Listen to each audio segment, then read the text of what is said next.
امن کی جنگ ہے تو اس میں گورنمنٹ آپ کے گھر کی تلاشی لینے کا حق پولیس کے پاس ہوگا۔ اگر ان کے پاس انفارمیشن ہے کہ آپ کے گھر میں غیر قانونی اسلحہ ہے تو وہ آپ کے گھر تک آئے گی، ان کو وارنٹ کی ضرورت ہی نہیں ہے، وہ ان کو وارنٹ لینے کی ضرورت ہی نہیں ہے، یہ قانون ان کو اجازت دے دے گا، کیونکہ اب اسلحے سے پاک کرنا ہے۔ اسلحے سے پاک کرنے کے لیے گورنمنٹ اگر اس طرح سے ایکشن لیتی ہے تو پھر وہ تمام تر جو ایک رکاوٹیں ہیں ہیومن رائٹس ہیں وہ تمام تر حدیں جو ہے وہ پار ہو جائیں گی، تو لہٰذا ان تمام چیزوں کو ختم کر دیا جائے گا، کیونکہ آپ کے گھر تک پہنچنا ہے، انہوں نے آپ کے در و دیوار میں چیک کریں گے، مانیٹر کریں گے کہ آپ کے پاس اسلحہ ہے یا نہیں، اور اگر انفارمر کی اطلاع کے مطابق آپ کے پاس اسلحہ تو وہ آپ کا اسلحہ جو ہے وہ آپ پولیس قبضے میں لے لے گی۔ تو اب اس میں اگر کریٹیکل اینگل دیکھا جائے تو ماضی میں ہم نے دیکھا کہ قانون بنا دیے جاتے ہیں لیکن اس پر عمل درآمد نہیں ہوتا، اور اس میں بھی کرپشن بہت زیادہ ہوتی ہے، اور اس میں پولیس کے لوگ انوالو ہوتے ہیں۔ اگر کسی کے پاس اسلحہ ہے تو وہ پولیس کو پیسے دے کر اس کو کہہ دے گا کہ جناب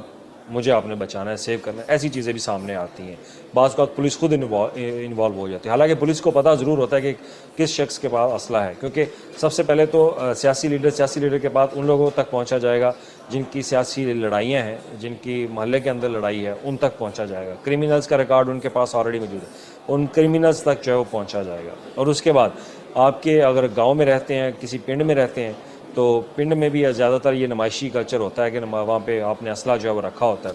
تو اب گورنمنٹ یہ بھی کہہ رہی ہے کہ جناب پنجاب کو محفوظ بنایا جا رہا ہے، تو پنجاب کو محفوظ بناتے ہوئے یہ مد نظر رکھ کر فیصلہ یہ بھی کیا جا رہا ہے کہ دیہاتوں تک بھی یہ کارروائی جو ہے وہ ہوگی، اگر کسی نے دیہات میں بھی اپنا اسلحہ جو ہے وہ رکھا ہوا ہے تو اس میں بھی متعلقہ ایس ایچ او کے پاس تمام ڈیٹیلز ہوتی ہیں، کہاں کس علاقے میں، کیونکہ مجھے یاد ہے کہ پرانے وقتوں کی بات ہے، جب چور آیا کرتے تو ہر گھر کے اندر جو ہے وہ فائرنگ ہونی شروع ہو جاتی تھی، تو وہ فائرنگ کرتے تھے، تو متعلقہ تھانے میں سب کو پتہ ہوتا ہے کہ کس گاؤں میں اسلحہ ہے، کس گاؤں میں اسلحہ نہیں ہے۔ تو یہ بات آپ ذہن میں رکھ لیں کہ پولیس کے پاس انفارمیشن ہوگی، اور اگر انفارمیشن نہیں بھی ہے تو آپ کے آس پاس والا انفارمیشن دے سکتا ہے، تو لہٰذا گورنمنٹ کے پاس ٹیکنالوجی ہے، ٹیکنالوجی کا استعمال کرے گی، ان کے پاس انفارمر ہے، انفارمر کو انعام دیا جائے گا، تو انعام دینے کے بعد وہ آپ کے گھر تک پہنچیں گے اور اسلحہ آپ سے برآمد کریں گے۔ تو لہٰذا آپ سے اپیل یہی کہ یہ ایک جنگ نہیں ہے، یہ امن کی جنگ ہے، تو اس میں گورنمنٹ کا، قانونی اداروں کا ساتھ دیں، اپنا اسلحہ 15 دن کے اندر اندر حکومت کو جمع کروائیں، اور اگر آپ جمع نہیں کرواتے تو پھر آپ 14 سے 15 سال تک جیل جانے کے لیے تیار رہیں، پھر آپ کو جرمانہ بھی ہوگا اور ذلت آپ کو الگ سے اٹھانی ہوگی۔